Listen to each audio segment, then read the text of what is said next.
We are starting today's hashtag The Big Rescue in Detroit, Michigan, a city plagued with all sorts of problems: bankruptcy, crime, joblessness. And the problem is just as bad when you look at some of the most vulnerable members of that society in that city out there: pets. Last night, about a dozen people filed a lawsuit against Detroit's animal control, accusing that department of deplorable conditions and illegally confiscating dogs, believe it or not.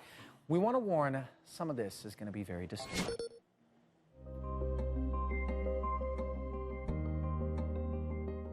All of the dogs are in there are sick. They were coughing up phlegm, white stuff. You know, my dog is a healthy dog. He was 92-pound pit bull terrier, and by the time I had to put him to sleep, he was 64 pounds. I could only afford to get one dog out, and there was nothing I could do about my other dog that I love so much.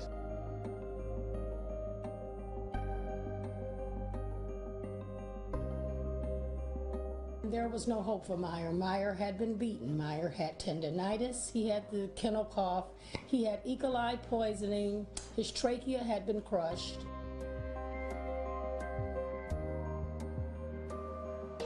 They weren't being fed properly. They were throwing food on the floor with feces. There was no bowls. They were never let out of their cages to go to the bathroom. So they were stuck in there 24/7. Pretty much I'd watch them come in healthy, and within a week or two of them being there, they'd have some sort of mucus or cough or respiratory or diarrhea.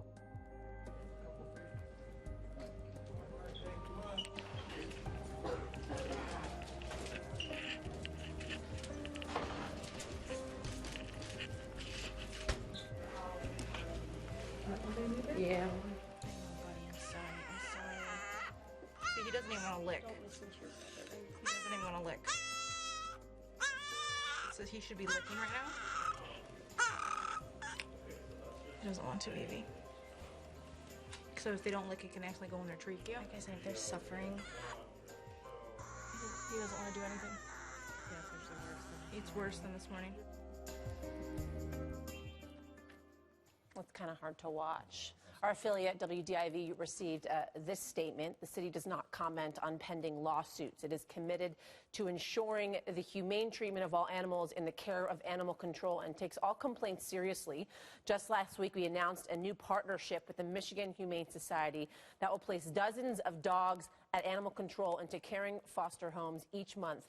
We've also transferred oversight of animal control to the city's health department. Very soon, we will be announcing a new system to let pet owners pay by credit card to make it easier to take them home. Incredible that they have not had that system in place already, like so many other cities no doubt do. To be fair, though, the city of Detroit has had a big problem with animals. In 2013, it was reported that 50,000 strays were roaming the streets of Detroit, which was, of course, at the height of the recession when Detroit was $18 billion in debt. People started leaving the city, abandoning their homes, about 70,000 of them.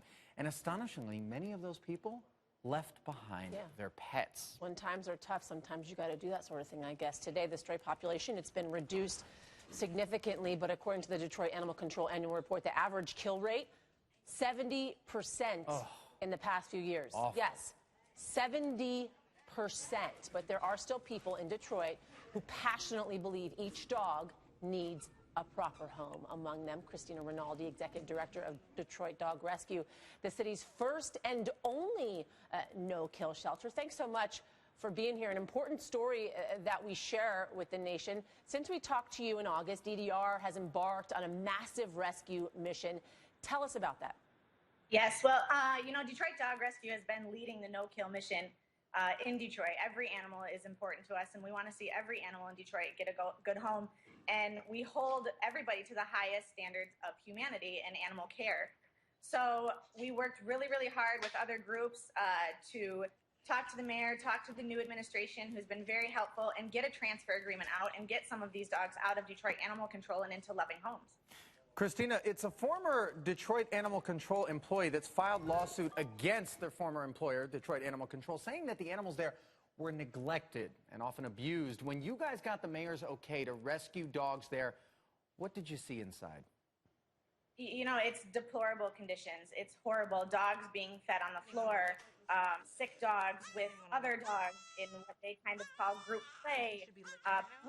Several dogs that I've pulled out have zoonotic diseases, and I'll be honest with you, even though I believe in the administration, I believe that the new mayor of Detroit is going to really move things along and get things done.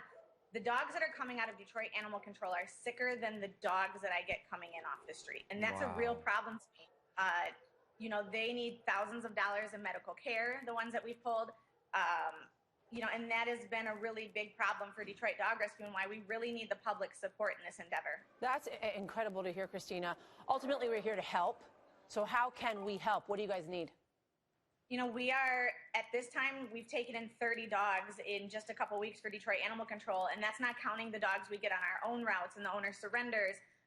You know, everybody is really turning to Detroit Dog Rescue to be this beacon of light, which is what we want to be, but we need the help of the public. We need donations, and it's so easy to donate. You can donate at DetroitDogRescue.com and get all of the information that you need.